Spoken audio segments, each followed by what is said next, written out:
Hey everybody, welcome to my channel. Thank you so much for joining me today. Today I have my black watercolor paper out again, and this time this is a mix of color pencil and watercolors.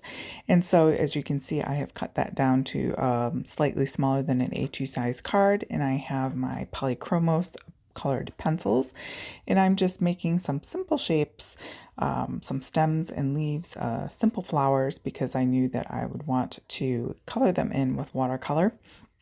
And I love how the colored pencil is so opaque and shows up so nicely on that black watercolor paper, and you can really leave it at that and not add the watercolor. So if you're looking for easy ways to make a quick card, to me this is a little bit easier than stamping.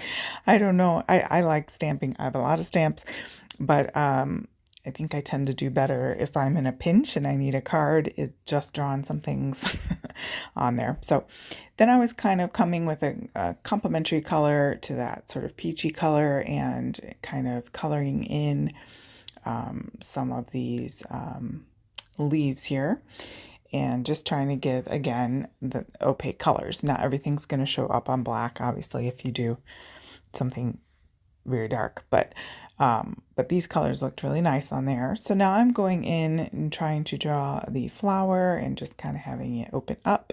Again, very simple shapes. And while you're watching this, if you wouldn't mind hitting that like button and sharing this video and subscribing, that would be a huge blessing and support, and that would message YouTube to help this video out and get my channel continuing to grow to support independent artists. It's always a good thing.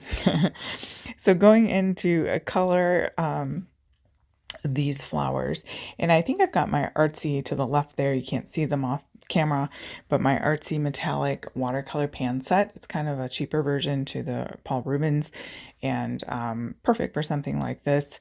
And I'm just going in with matching glitter of the metallic watercolor to the colored pencil that I use. So I'm not using watercolor pencils or Inktense. I know it looks like I might be, but those are just plain color pencils, and then I'm going over the top of that just with a light layer of that metallic watercolor. So just another easy way to mix and match your art supplies. I like doing that. I think most of them work well together, and so that's all I'm doing here. And I'm not using a ton of water, just trying to give a little shimmer. Of course, always shows up better in person than it does on camera, but there you can see the gold is really popping there. So I'm just kind of giving little bits of gold here and there.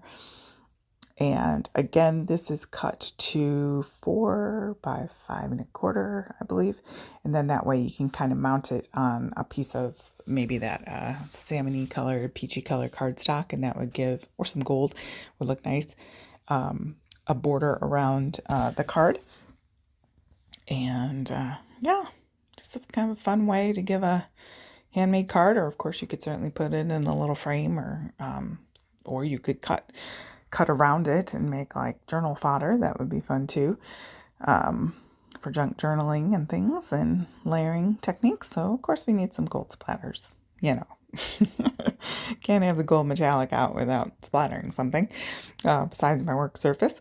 So yeah, gotta get those in there. So a little fun little project, a little shimmer there, if you can kind of see. Thank you guys for joining me again in another video, and I hope that you try out this technique. It is a fun one to mix and match your supplies. Don't be afraid to try things out, test them. You could, when I cut down this black watercolor paper, I had some little sort of slivers of like a 1/2 inch wide strip of paper left, and so I take those and I use it as sort of a test to see what colors will show up well on the black paper, rather than doing it right on my piece that I'm working on, if that makes sense. And yeah, it's fun. Black water paper is a little bit more expensive, so I use it. It might seem like I use it a lot because I post these videos on my channel, but comparatively to my other papers, actually the thing I use most, I think, is my Strathmore Tone Tan paper. I just love it. But I can't use it when I'm using a heavy watercolor. or even light water, but pretty much any other gouache, acrylic, color pencils. It's a wonderful paper. I hope they never change it, or I'm gonna be like, I don't know what to do. But anyways, but black watercolor paper is fun, something different to try. All right, guys, I'll leave links below. Don't forget to check those out. Thank you so much, and I hope you have a great day.